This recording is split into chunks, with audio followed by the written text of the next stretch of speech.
सिनेसृष्टीमुळे बॉलिवूड अशी ओळख असलेली मुंबई हादरून गेली आहे। खुद्द बॉलिवूडचा भाईजान सलमान खानच्या घराबाहेर सिनेमातला नव्हे तर खराखुरा गोळीबार झालाय। त्याची जबाबदारी बिश्नोई टोळीच्या तथाकथित गुंडानं पोस्टद्वारे स्वीकारली आहे। नेमकं काय घडलंय, का आहे सलमान लॉरेन्सच्या टार्गेटवर, बघूयात। गोळीबार गॅलेक्सीवर, टार्गेटवर सिकंदर। सल्लूभाईला कोणी दिलीये वॉर्निंग? शांतताप्रिय बिश्नोईचा अंधाधुंद गोळीबार। ही पोस्ट करत बिश्नोई गँगचा गुंड अनमोल बिश्नोईनं गोळीबाराची जबाबदारी स्वीकारली आहे। त्याच्या टार्गेटवर दुसरं तिसरं कोणी नव्हतं, टार्गेटवर आहे बॉलिवूडचा भाईजान टायगर सलमान खान। रुपेरी पडद्यावरील ॲक्शनपटातून शत्रूंचा नायनाट करणारा टायगर म्हणजे सलमान खान, तो राहत असलेल्या वांद्र्यातील गॅलेक्सी अपार्टमेंटसह अवघी मुंबई साखर झोपेत असताना रविवारी पहाटे सुपरस्टार सलमान खानच्या घराजवळ गोळीबार झाला। या गोळीबारामुळे भाईजानच्या चाहत्यांसह मुंबईकर हादरलेत। या प्रकरणी वांद्रे पोलिसांनी प्राणघातक हल्ल्याचा गुन्हा नोंदवलाय।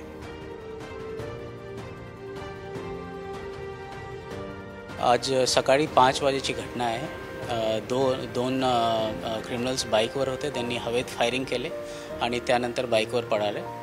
तर त्याप्रमाणे FIR दाखल झालेले आहे, ते प्रोसेस चालू आहे आणि त्यांचे इन्व्हेस्टिगेशनसाठी आम्ही मोर दॅन 15 टीम ते लावलेले आहे आणि जे काही अँगल्स आहे ह्यामध्ये ते सगळे कोणातून आम्ही इन्व्हेस्टिगेशन करीत आहोत। सलमाननं काळविटाची शिकार केल्यापासून राजस्थानातील बिश्नोई समाजाच्या भावना दुखावल्या गेल्या, कारण बिश्नोई समाज काळविटांना पोटच्या लेकराची माया देतो। त्यामुळे सलमाननं लेकराची हत्या केल्याची भावना समाजात आहे। सलमाननं बिश्नोई समाजाच्या मंदिरात येऊन माफी मागावी, अन्यथा त्याची हत्या करू अशी धमकी वारंवार कुख्यात गँगस्टर लॉरेन्स बिश्नोई देतोय। आधी मेल, काही महिन्यांआधी धमकीचं निनावी पत्र सुद्धा सलमानला मिळालं होतं। त्यानंतर सलमानच्या सुरक्षेत वाढ ही करण्यात आलेली आहे। आता बिश्नोई गँगच्या गुंडांनी गोळीबार करत जणू काही सलमानच्या सुरक्षेची जबाबदारी असलेल्या यंत्रणांना आव्हानच दिलंय। दुसरीकडे महाराष्ट्राचा कायदा सुव्यवस्थेवरती प्रश्न उपस्थित करत विरोधकांनी सरकारला धारेवर धरलंय।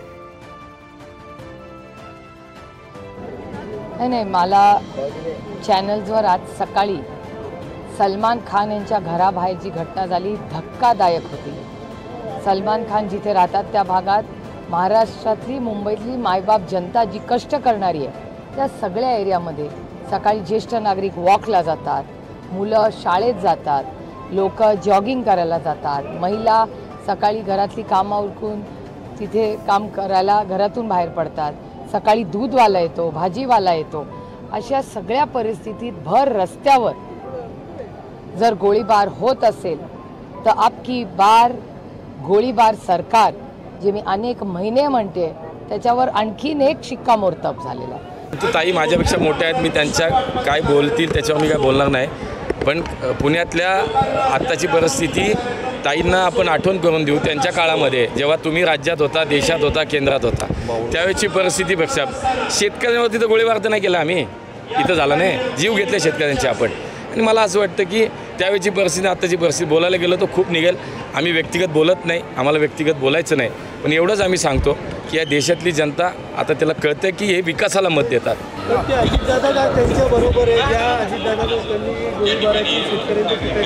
ह्या प्रश्न अजितदादांना त्यांनी विचारला पाहिजे, कारण अजितदादा त्यावेळेला पालकमंत्री होते आणि त्यांनी शेतकऱ्यांना गोळीबार केला। हा प्रश्न त्यांनी अजितदादाला विचारला पाहिजे। आतापर्यंत प्रसिद्ध पंजाबी गायक सिद्धू मुसेवाला, करणी सेनेचे अध्यक्ष सुखदेव सिंह गोगामेंडी या दिग्गजांची दिवसाढवळ्या हत्या करणाऱ्या बिश्नोई गँगच्या टार्गेटवर सल्लूभाई अनेक वर्षांपासून आहे। पहाटे झालेला गोळीबार आणि त्यानंतर करण्यात आलेल्या पोस्टमुळे खळबळ माजली आहे। विरोधकांच्या टीकांना प्रत्युत्तर देत सरकारने नागरिकांच्या सुरक्षिततेसाठी कटिबद्ध असल्याचा निर्धार व्यक्त केला आहे। सलमान खानच्या घराबाहेर जो गोळीबार झाला आहे ते दुर्दैवी प्रकार आहे। मी स्वतः सकाळी 7 वाजता पोलीस आयुक्त लॉ अँड ऑर्डरचे अधिकारी यांच्याशी स्वतः बोललो, सलमान खानच्या सुरक्षेची काळजी घेण्याच्या सूचना दिल्या आणि मी स्वतः सलमान खानशी देखील बोललो, त्यांनाही दिलासा दिलेला आहे. कुठल्याही प्रकारे कायदा हातात घेणाऱ्याला पाठीशी घातलं जाणार नाही, त्याच्यावर कठोर कारवाई होईल. ज्यांनी केलंय त्याला आमचे पोलीस तात्काळ पकडतील. सलमान खानच्या घराबाहेर असं आहे, त्या संदर्भात पोलीस तपास करत आहेत. ज्यावेळेस त्या संदर्भात योग्य माहिती मिळेल त्यावेळेस माहिती दिली जाईल. मला असं वाटतं की त्याच्यावर कुठली अटकलबाजी करणं योग्य नाही. या घटनेच्या पार्श्वभूमीवरती अलर्ट झालेल्या मुंबई पोलिसांनी गोळीबार करणाऱ्या गुंडांच्या मुसका आवळण्यासाठी अनेक पथकं नेमली आहेत आणि लवकरच गुंडांच्या हातात बेड्या पडतील हा विश्वासही त्यांना वाटतोय. संदिग्ध कुछ चीज़ पुलिस को हम मिली है, जैसे कि लेटर या कुछ अभी तक सामने आया, जिस तरह से चर्चाएं भी नहीं, ऐसा अभी लेटर वगैरह जो आप बता रहे हैं ऐसा कुछ भी नहीं है. बाइक जब्त हुआ नहीं, अभी तक नहीं मिली. Thank you. पता चलता है किसके नाम से रजिस्टर हो गई? नहीं, अभी तक नहीं मिल पाया है, तो रजिस्ट्रेशन वगैरह हम नहीं बता सकते. सीसीटीवी सर जो होता है हमेशा काफ़ी काम करता है, तो जैसे हमें उनका कहाँ से पिस्तौल बैग, कहाँ पे जाकर उनका आखिरी लोकेशन है? नहीं जी, डेफिनेटली वो बांद्रा में ऑफ कोर्स हुआ है और उसके बाद बांद्रा के ट्रेल्स हैं, उसके बेसिस पे हमारा इन्वेस्टिगेशन चल रहा है. लोकसभा निवडणुकांच्या प्रचाराचा हंगाम सुरू आहे. या मुद्द्यावरून सत्ताधाऱ्यांवरती विरोधकांनी हल्ला चढवणं अपेक्षितच होतं. त्यानंतर टीकेचे वार पलटवारही सुरू झाले. सिनेमातील अनेक लोकप्रिय भूमिकांमुळे बीइंग ह्युमन या स्वयंसेवी संस्थेमुळे चाहत्यांच्या गळ्यातला ताईत बनलेला हा सलमान काळवीट हत्या, ड्रंक अँड ड्राईव्ह या प्रकरणांमुळे अनेकदा संशयाच्या भोवऱ्यात आला. तो सहकुटुंब राहत असलेल्या गॅलेक्सीवर गोळीबार झाल्यानंतर शहर आणि सिनेसृष्टी जरी हादरली असली तरी सलमानचं कुटुंब मात्र अजिबात घाबरलेलं नसल्याचं शेजारी सांगतायत. नॉर्मल है, एकदम नॉर्मल. क्या कुछ बताया यहाँ पे कितने लोग? नॉर्मल, बस वो टेरर करने के लिए, लेकिन वो सलीम साहब वॉक करने निकल गए आराम से. अच्छा, बिल्कुल नॉर्मल. क्या कुछ धमकी वगैरह? नहीं, कुछ नहीं, वो डरे नहीं है कुछ भी. ये होता है कि टेरर करने के लिए, लेकिन उसका कोई असर नहीं हुआ. सिर्फ डराने के लिए ये हिसाब से चला गया. सलमान भाई के अंदर. एकंदरीतच या प्रकरणाचा तपास जसा जसा पुढे सरकेल तसं तसं गोळीबारामागचं सत्य समोर येईल. अनमोल बिश्नोई नावानं करण्यात आलेल्या कबुलीच्या पोस्टमध्ये तथ्य आहे की नाही?